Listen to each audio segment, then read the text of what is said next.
This is undercoverhd.com, and welcome to SIA Hello. in Austin, Texas. Yes. Yeah. Now, you've been based in London for many, many years, and congratulations, very successful too. Thank you. Yeah. How'd you find it when you first moved out of Australia and into the UK? That must have been a big gamble for you as a performer, but it's obviously paid off. Yeah, I didn't really go there to make it as a performer. I just went there on a holiday and got sort of stuck there. Just sort of, yeah, it's kind of like quicksand. Like, I think if I'd just chosen the other direction, probably LA or New York would have been like quicksand. Yeah. I would have got stuck in either of those places. But yeah, London, it was, it was really, I was just kind of drunk for the first 3 months. I was just there on holiday and, you know, all this horror, like, and my friend, and it was kind of like a friend of mine just died like a week before we got there, and he was who I was going there to meet and live with and travel with. So everyone there was like drunk, basically, like in this grieving process. And yeah, and I didn't sing for ages until like a friend of my cousins kind of rang up. I've got English cousins, and rang up and said, "There's a jam on down the road, you should come and sing. You're a singer, right?" And I was like, "Yeah, okay." So I went down, and then there was someone running backwards and forwards in front of the stage while I was singing, going, "You're with me, you're with me." And he ended up managing me for like 4 years, signed me to a record deal, publishing deal, and then, you know, I got a bit successful and sacked him. A bit?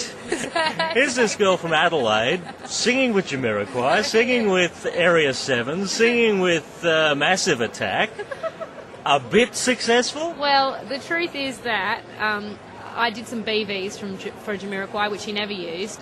07 were like were and are my saviour. Like, you know, that's how I pay my rent, because without a doubt I get a publishing cheque every year that can cover my mortgages. Mm-hmm. And Massive Attack never happened. We were going to do something, but we realised that I was already singing with a down-tempo electronic act, and that was 07, and I didn't want it to... It would be silly to make me that girl that sings on all of those electronic albums, you know. And I nearly did that. I nearly did William Orbit too, but I didn't do any of that. So I was mainly just doing my own stuff and 07, and you know, like, I guess it's to, you know, you adjust your levels or your parameters of success, but by my standards, I haven't hit the big time yet.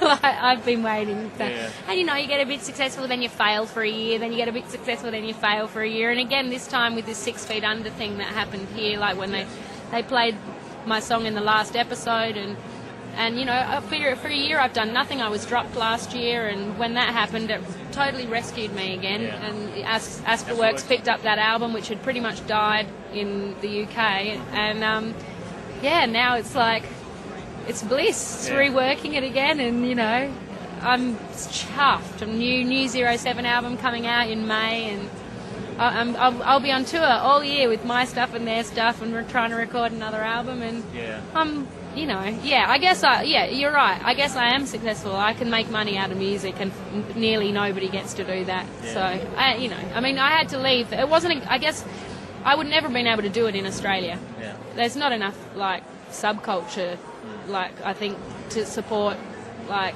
unpopular music, or, I don't know, maybe there is, but I think everyone leaves to make it big unless they're kind of mainstream. Isn't it? I mean, now I'm mainstream. Yeah. Maybe I just needed to go leave the country to decide to be mainstream. You know, looking at what you've done, though, you've also had an incredible education in the music industry, haven't you? Like being an artist, you know, having to leave a label, or you know, by force. I mean, how did you handle that? Was that like a shock when you know you said it? Yeah. No, not really, because I hadn't sold any records, really. I think I'd sold about 13,000 records, and I knew they'd spent about £250,000 on me, so I was waiting for it, and they didn't do it for like 6 months that I thought they were definitely going to do it, and then they'd said they weren't going to, and so I was like, wow, that's intense, and then they just did it. Then the lawyers and the accountants made that decision, and to be honest, it was kind of, at the time, I was like, okay, that's fine, and maybe I went in a shock or something. But then, it was a difficult year, because I was kind of thinking, okay, will anyone ever want to sign me again? And, you know, will 07 still use me on the next album? What will I do? Will I be a dog breeder? will I be a dog rescuer? Yeah. Will I be a dog lady? But going and doing that second 07 album must have been exciting too. No, it wasn't at all. It was dreary. It was dreary as Yeah? Yeah, it was, we were all totally depressed. None of us were having a good time. The first one was fantastic. The second one, we were all in a really funny place, and it was difficult to make. It was really difficult. Like, I think I must have gone back in there, like, to redo something like 50 times, and I'm not that kind of person. I like to do one take, and then that's the end, and that's the magic. But the boys, I think, were feeling a bit insecure because they'd had such huge success with the first one, and I think they were like, oh, what are we going to do for the second one? So I think they overworked it. I don't know, you know how you can overwork clay and it loses its like elasticity, you can't work with it anymore? Yeah. For me, that's what that album was like. I think it was kind of anaesthetised in a way, like, I don't know. But yeah, I wasn't really that into that album, but I am into the next one. Yeah.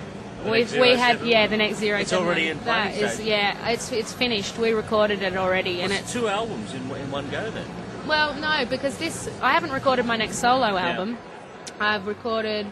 Oh no, they've already released a second 07 album. Yeah, that's the one I'm not really into. So this would be the third 07 one. I recorded my one, this one that I'm now working here in America 2.5 years ago in England. So that was recorded like 3 years ago. So no, the only thing I did last year was record this 07 album and feel a bit worried about my solo career.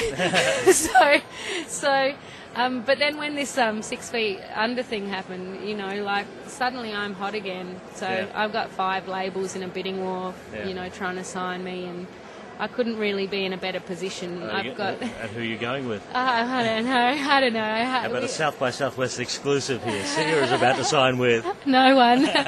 None of them yet. I'm going to take my time because I've got this 07 album coming out. I have great faith in it. I think it's good. I think the first 2 singles are mine, and I don't think I should be in a hurry to sign any deals. Yeah. I feel like I'm in a strong position for the first time in a good couple of years, and I should just make sure I make the right decision. Yeah. This time, make sure I sign to someone or to a label that maybe feels like they can take the risks and to not drop me for selling just a few records, and maybe think that I can recoup on my next album if I up the first. Where are you at with the new solo album then?